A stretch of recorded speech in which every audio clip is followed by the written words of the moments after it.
Yeah, Sultan's not a very big town. We're about to come into it. And this is probably the best way to get on to Van Howard Road to get to the Cedar Ponds area. You'll have to pardon the weather. We live in what's called the convergence zone. And that's where the clouds come around the Olympic Mountains. They're split in two as they come around the Olympic Mountains. And then on the backside of the mountains, they meet together again. And that's where we're at, is right where all those clouds run into each other. And you end up with rain, because the clouds are just confused by this whole meeting in the middle thing. But anyway, you drive into Sultan. I'm coming from the east, because I actually live farther up the mountain than Sultan. And there's only one main traffic light in town. I mean, there's one that we just went through that's at the east end of town, and there's one at the very west end of town. But this one's right in the middle of town. See that light right there? And we'll turn left and cross the railroad tracks and head out the Ben Howard Road. I don't know if it's called Ben Howard here or not. I'll tell you in a minute. But it becomes the Ben Howard Road. It's called Man Road here. And then you get up there, there's another stop sign, and Ben Howard's to the right, Man is to the left, and Man is a dead end, so we'll go this way, cross the tracks,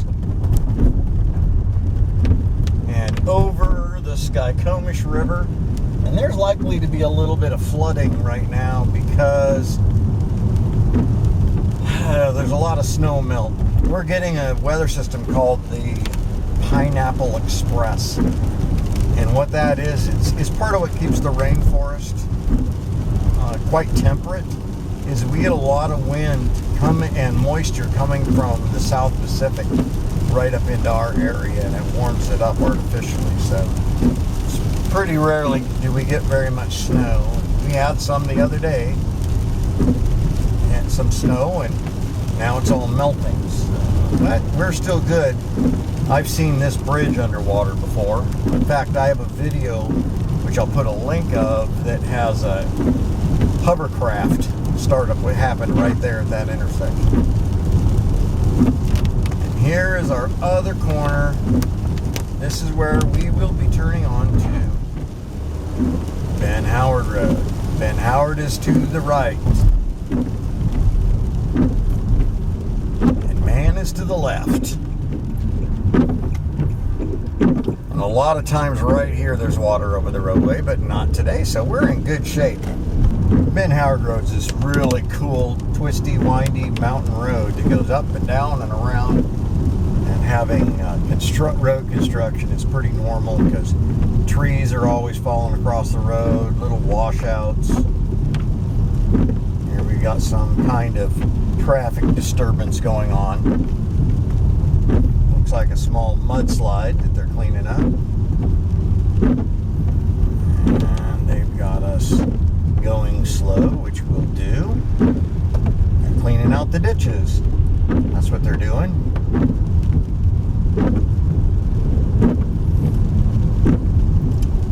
It's really a nondescript road, but there's a bridge right up where that dump truck is. If you cross that, you've gone too far. Here we turn on to Cedar Ponds Road. It's paved for a short bit. For the most part, when you see these signs that say 20 miles an hour or 15 miles an hour, I recommend listening and abiding by those, because these roads are no joke. I mean, there's no guardrail, and there's cliffs, there's rocks, and we're starting to climb a little, and we're going to climb a lot more by the time we get to the waterfall. It's or the waterfalls. There's more than one. We have so many, we don't even bother naming them all, as we are, after all, in a rainforest. There's the last mailboxes on the road. And you can go left down the gravel road, or you can go right down the gravel road. You want to go right. End of County Road. And you'll drive just a little way up this road. Now here's where most people make the wrong turn. You come to this Y in the road, and it looks like you'd probably go to the left, but it's a dead end. So you go to the right, and this will take you up to Dagger Lake and a few other lakes, and some trailheads and these creeks that we're going to look at. The road is very much pothole ridden, so you want to take your time, don't get in a hurry, you will break your car. Well, here's the first feature of this little drive that I want to show you, and it's the creek. It looks more like a river right at the moment. It's rained a lot last night. A lot of snow is melted. And yeah, this is cool over here. And this is like twice as high as it was 2 days ago when I was here. And then the water's just rushing over here, the other side of the bridge. And you'll notice right here, it just kind of disappears. We're at the top of a waterfall.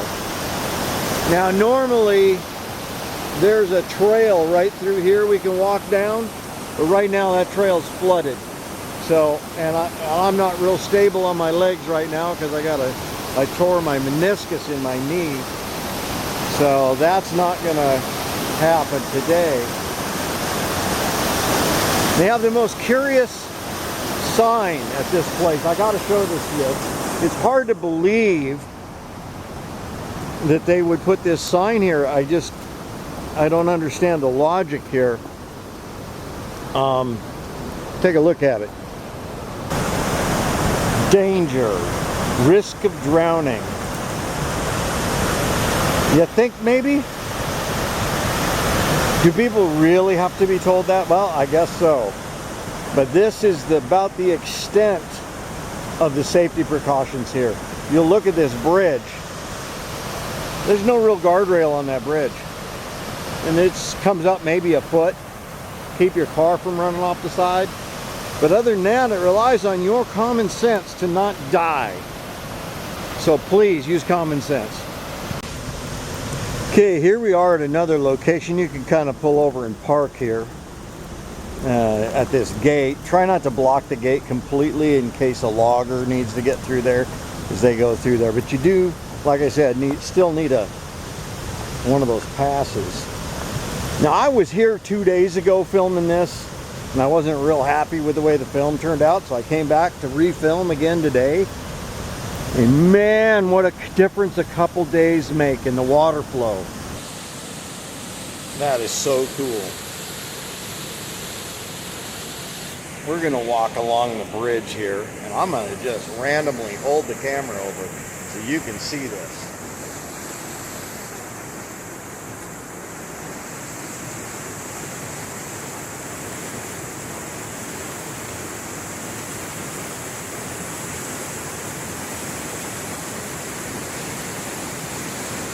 With all the rain we've had and are having right now and all the snow melt, check this out. And I mean, I'll show you the difference. Look at the water coming down through there. Holy cow. Danger of drowning, you better believe it. Let's take a look down over the side of the bridge like we did before. See, there's a little tributary. Holy cow, look at that water.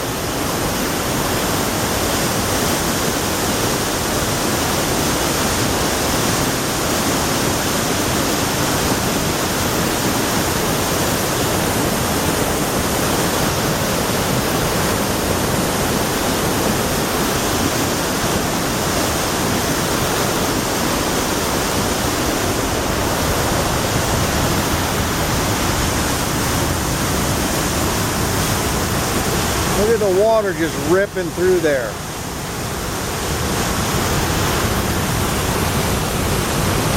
I don't care how good of a swimmer you are, that's not where you want to be. And right in here, I was walking the other day, it was all bare ground. Now it's all underwater. Pretty impressive. I'm willing to bet that if you were to dig the sand out of those holes, you would find gold in there because it's heavy and it'll settle in spots like that. Be interesting to pan in here. If you look right down here, you will see little bits of glittery stuff down there. That's probably pyrite. It's probably not gold. But that's the kind of places that gold will sit. So I'm told. I've never successfully panned any. But I want to come down here and try with somebody who knows what they're doing. Because I don't. Anyway, I hope you enjoyed this little trip to the creek up by Cedar Ponds in Washington State.